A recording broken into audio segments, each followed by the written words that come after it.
పెదగార్లపాడు గ్రామంలో ఎన్నికల ప్రచారం నిర్వహించారు. ఈ ప్రచారానికి ఎరపతినేని శ్రీనివాసరావు హాజరు కాగా పెదగార్లపాడు గ్రామ ప్రజలు బ్రహ్మరథం పట్టారు. ఎన్నికల ప్రచార సభలో ఎరపతినేని మాట్లాడుతూ 1994లో పెదగార్లపాడు గ్రామాన్ని దత్తత తీసుకున్నట్టుగా తెలిపారు. పెదగార్లపాడు తాను ఎప్పుడు వచ్చినా అపూర్వ స్వాగతం పలుకుతున్నారని వెల్లడించారు.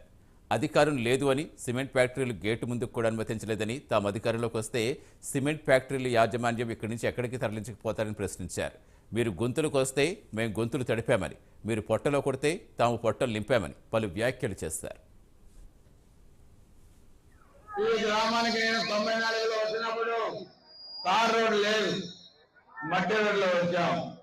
రాగానే తార్ రోడ్డు వేయించాం, హై స్కూల్ నిధులు తెచ్చి కట్టించాం, సిమెంట్ రోడ్లు వేసాం, పొలాలకు రోడ్లు వేసాం, కాలనీలకి ఇళ్లు నిర్మించి ఇచ్చాం, చెట్టు నిర్మాణానికి నిధులు ఇచ్చాం, మసీదు నిర్మాణానికి నిధులు ఇచ్చాం, సబ్ స్టేషన్ కట్టించాం.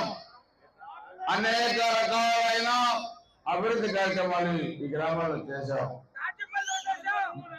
దాచేపల్లి తక్కెలపాడు మీద పెదగాలపాడు రోడ్డు, ఈ రోడ్డు మనమేస్తే